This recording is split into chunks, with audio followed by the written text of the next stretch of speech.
Hey guys, EB here, and welcome back to a reboot, I guess you could say, of my Legend of Zelda Link to the Past Hyrule in Minecraft tour. Now I know you're thinking, wait, you've already done some of these, and I have, but I've made a lot of changes to the world. I've revamped the lighting a lot, I started adding in new textures and more design and kind of going through everything and really fixing a lot of stuff up. So, gonna kind of, in a way, start again. And try to do this a little bit better so I don't quite sound so derpy. Plus, I'm on my own home computer. I finally found a good recording software that records good quality, 720p right here, without being a slideshow as you're watching it, which is so annoying.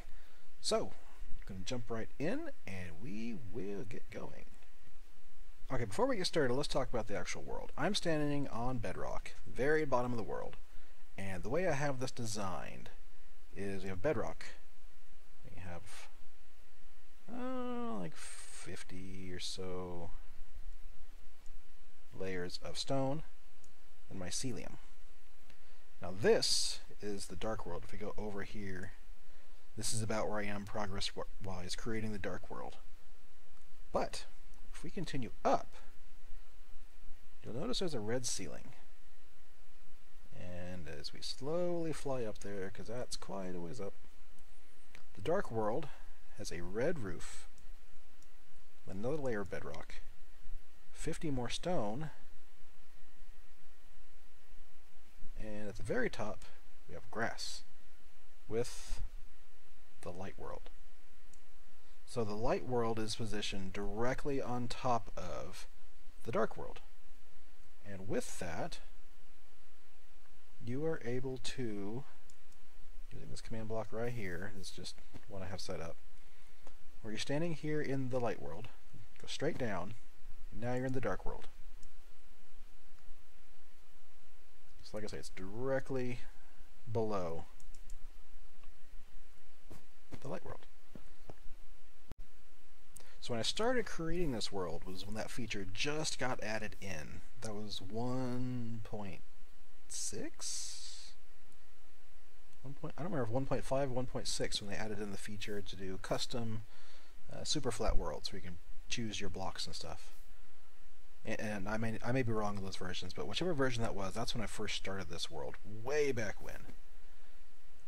I had done a similar project creating the castle in the Xbox 360 edition, and that's kind of where I wanted to, let's do this in creative on the PC and let's do this right, and that's where this whole project was born from. But this is Link's house. This is where you start the game. It's hideous now. I need to pretty much tear this whole thing up and redo it, so that's on the agenda still. And I am running 1.11.2 right now, so I don't have like the concretes and the oh, what's the new block? I'm drawing a complete blank. The other new block. It'll come to me later. But I don't have those yet, so I was going to add them in for even more texture. But if you've seen my first videos, you know that I had lamps like this everywhere throughout Hyrule here. And it was just overkill. I hated it. So I went through. There's a lot of hidden lighting, a lot of glowstone hidden underneath some of these carpets. That allowed me to do this nice texture and kind of break things up a bit. I also just busted out a bunch of the torches and really cleaned it up a bunch. So I've been spending a lot of time redoing some things, and that's kind of why I decided, you know what, let's start this tour over. Let's do it a little bit better. I've learned a few things. I've changed a lot of stuff and improved a lot of stuff. Like this castle looks so much better than it did before. It's still very flat, very kind of bland. I don't know if I'm going to come through and change it up with like stone brick and andesite and all that good stuff and clean it up. But I'm going to through this tour kind of run you through the progress of the game. Gravel is so loud. And so if you're playing the game, you know, you're starting off rainy nights, your uncle takes off to go save Zelda, and we get a message from her telepathically to come find her, so we come running to the castle. One path to go down into this little sewer way, and we meet poor old uncle. Poor old uncle right here. Gives us our sword. So now, okay, we have our sword. Alright. But I've done everything I can to recreate this world as much as possible, putting chests where they should be, trying to get the feel of it looking good, not only for the game, but also to make it fit in Minecraft and fit in their actual 3D world. That was actually a big challenge to do, taking something that was meant for a two-dimensional world. Got the gate up here. Here's hidden lighting kind of stuck around. But anyways, taking the two-dimensional world and making it realized in full 3 dimensions. It was quite the challenge, and there's a lot of areas in this world that don't fit in 3D. But when you're playing the game, it looks like it does. The castle is actually a prime example. If you look at the overworld map, which hopefully, if I get my editing done right, I'm putting on the screen right now, you'll notice that the castle isn't very deep before it cuts off to go to the path behind. But when you go into the castle in-game, you have this huge open area that you have to go into and explore and run around and all that, and it just doesn't fit the actual game.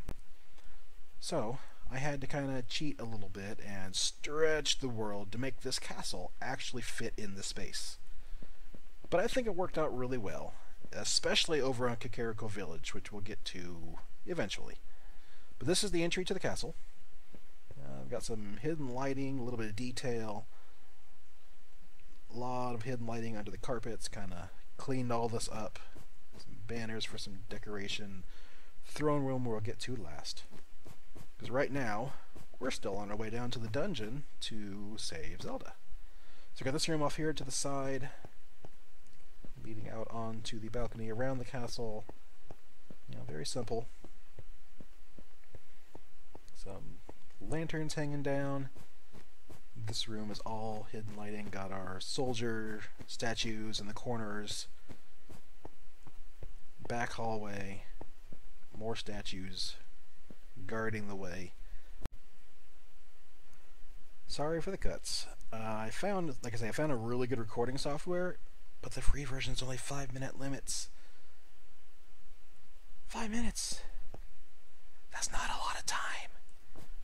Okay, down into the dungeon. Here's where I started bringing in some more detail, changing things up. Cracked brick, mossy brick. Eventually we go to cobblestone, mossy cobblestone. The first room where you'd find... Oh, your map. I forgot to put a map in there. This is where you get the dungeon map. You come down here, we got this big room right here with the floors you can fall off in. Concrete. That's the word I was looking for. No, I said concrete. I'm trying to think of the word of the stuff you smelt concrete into. Anyways, I think I'm going to line that with black, so it just, the floor disappears. But I believe it's far enough that you will die when you fall. You know, if I ever work on learning command blocks and programming that type of stuff, I'll make it where, like, if you fall off the ledge, I'll have some test 4 commands that'll just zip you right back up to the top and, I don't know, knock some health off you or something. But that's for much future down the line. I'm not even contemplating that now. I'm just trying to get the world together. We got the lamps hanging down in here, giving it a nice atmosphere. Continue running down this hallway. Got this room here with a few guards. Now we're actually under the river, and hopefully that's coming through. You can see the water dripping down. That was kind of unintentional, but it turned out really cool, and so I didn't like put a layer of blocks below it to stop it. I just let it drip. Come in here, fight some guards, get the boomerang. No, yeah, get the boomerang. Boomerang? We don't get the boomerang here. I don't remember what we did here. I got my quote-unquote key, which you would place in the wall. I already had one there, so we'll throw that back. So we'll use your key on the door. We continue our way down. A few more levels. And now, we are in the dungeon. So we got the empty cell, corner where the red dude, the ball and chains fighting you, and good old Princess Zelda. Yay! So now we have her, she's following us. We can grab either 5 rupees or the lamp if we haven't already gotten it out of that chest. We run all the way back up. Close the door behind us.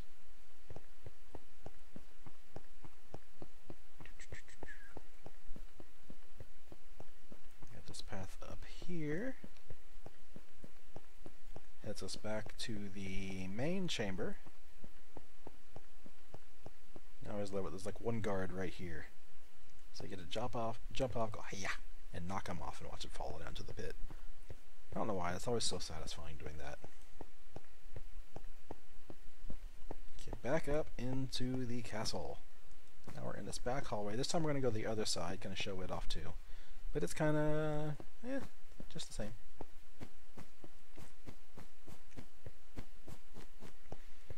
Like I say, same layout that you'd find in the game. A little bridge over here going out onto the balcony.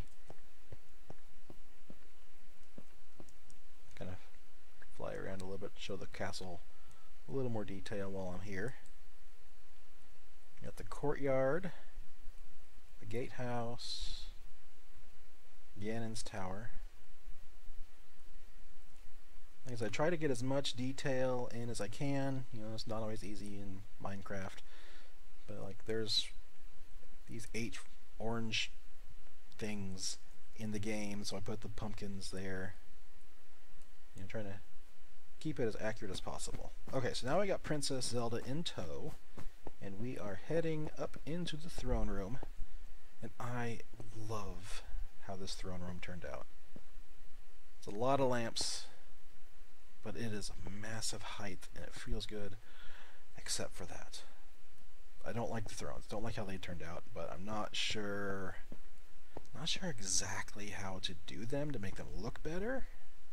You know, I just got gold blocks. I figured, hey, this is the castle, they need gold. So there's the gold blocks for their thrones. Now behind the castle we have the bookshelf thingy. I made out of emerald. I like emerald. Emerald's a cool looking block.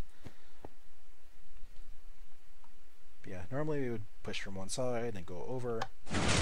But yeah, since we can't really push something, for the piston door. And here is one of the cheats. In the game, you would walk straight through and voila, you're in the sewers. But if we walk straight through this wall, we'll be out over the river, or the moat, I guess, around the castle. So, drop down. Now we're in the sewers. So we're below the river, below the road, below everything else. This I had well lit up and all that, and made it all nice and bright, and I realized, you know what? This is the sewers, this is the nasty place. Take out a lot of the lighting, make it dark, make it kind of creepy and eerie. Like here's the room where you get the snakes coming across. Heading down.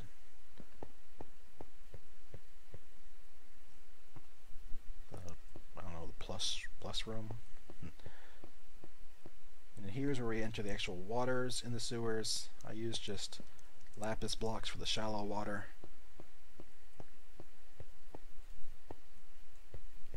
And here again. And we got this last little room. Come in here. This is the wall you'd normally have to bomb out later in the game when you come back. It's got the chests over there with the tons of rupees. There should be stones here that you push out of your way to come up. Up the stairs. That's not there. This little landing's not in the game, but it gets us up to the right height in the rooms behind the sanctuary. So we come up. We have our 2 levers. This one should drop the bombs down on you. It doesn't really do anything. We have our path back up in the sanctuary. Flip that one. Another piston door opens. And now we're able to get out and into the sanctuary. So here's our sanctuary where you get your heart piece. You drop Zelda off, talk to the priest, and they send you on your way to Kakariko. Again, try to add in a little bit of detail in here, yet still keeping it nice and simple, fitting within the game. Come outside, and now we are back behind the castle at night with a sheep. Mad at you too.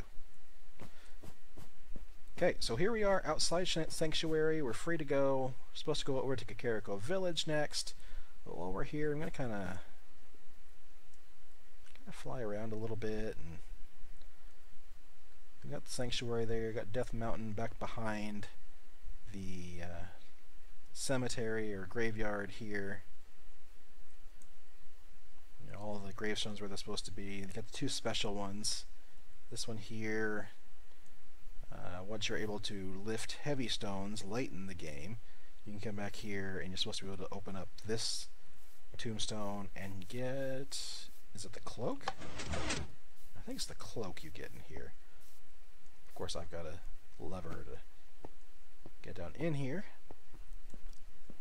Get you to the chest where that's located. And then button to get you back out. Ah, yes, the world itself. I tried to make it where everywhere you go, if you're not supposed to be able to jump. Like, you shouldn't have to jump anywhere in this world to get somewhere if you're supposed to be there. If you have to jump to get there, you're probably not supposed to get there. So, that's one of the exceptions on that area right there. I couldn't figure out... well, I guess I could put a slime block launcher down there. I didn't think about that. I could put a slime block launcher down there. So you push the button and boof, up in the air you go. Like I said, this part of the world was done before slime blocks existed. They weren't even in here. So this right here is the other special gravestone. And I've got it set up over here where you put your little lever key down. This one opens up. The exact same pistons door setup as that is, and it drops you down. A tripwire actually sends a signal out to bust this lever so that it locks behind you. And there's a little winding pathway that kind of takes you to the room under the sanctuary where that secret chest was located. It just drops you down on top of that, and you can get your rupees from there. We'll continue over this way next to the river leading to Zora's domain.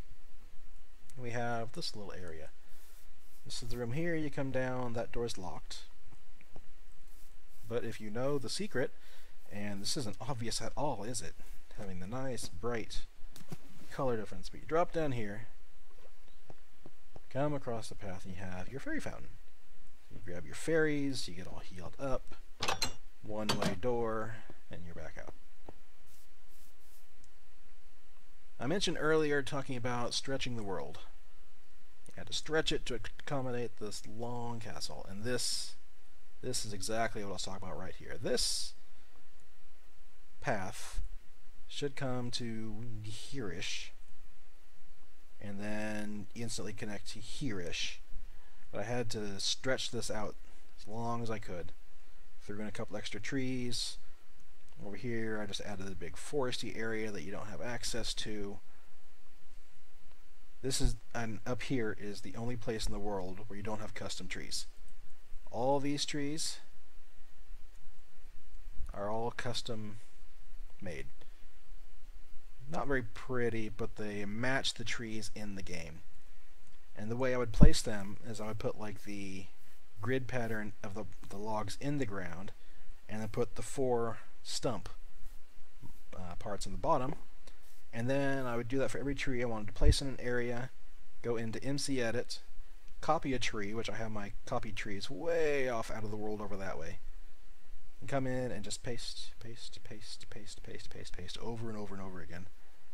That saved a ton of time from literally doing each one by hand. Especially when we get over to the Lost Woods. Oh, that would have taken forever. Alright, let's keep flying around the world. Got a little bridge here going across the river. Come down south. We have all these dirt pile formations. I'm not sure if that's supposed to be dirt piles, hay piles, what they're supposed to be exactly, but I saw them as dirt, so I made dirt and threw some coarse dirt in there for some texture differentiation. Differences. Make it look pretty. Okay. This little lapis area here with shallow water. We'll get into the first dungeon in the next episode. The bridge leading across the lake. And once you're able to swim after you've been to Zora's domain, I got the little area underneath where the guy is with the bottle. Now we're back to Link's house. South into the swamp. Foresty area over there. I don't know, it seems like I'm kind of jumping everywhere. I'm just giving you basically a good overworld tour so far. Got this forested area over here with all the trees, and again there's some duplication, stretching this out, adding extra trees in. Alright, now we're back to Sanctuary, back where we came out. So we got the road that leads over to Kakariko. Before we head up there, I'm going to come up here. I know in-game we shouldn't be able to go in here yet because you have to do the dash at the rocks to break them. Come down here. I think it's a heart piece. I think. It's actually been a long time since I've played through this game. I mean, I grew up playing this game, so this is my Zelda. This is the one I grew up with a long time ago. Kind of shows my age there. But alright, about to head into Kakariko. Alright, on our way to Kakariko. Got the Lost Woods up to the north, and we have the Fortune Tellers right here. Again, it's, you know, Fortune Teller's hut. Used redstone to kind of get a little bit of detail and that type of stuff in here. Not sure how I feel about the wool texture. Actually, I'm not sure how I feel about the redstone texture.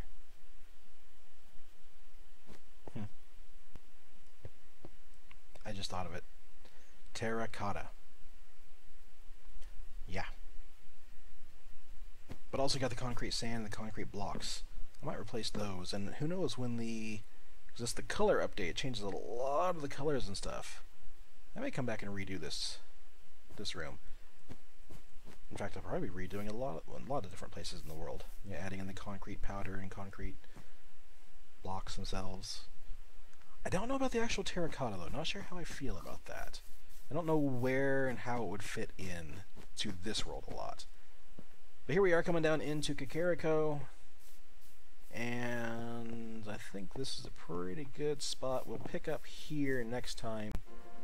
Anyways, guys, that's going to be all from me in this episode. I'm going to cut this off right here. We'll pick up next time going into Kakariko, kind of getting the tour of all the houses and everything behind me here. And then we will head over and tackle the first dungeon next time as well. So thanks for watching. If you have any comments, leave them in the comment section below. Like the video if you liked it, and subscribe to find out whenever I release more. So thanks for watching, and I'll see you next time. Bye-bye.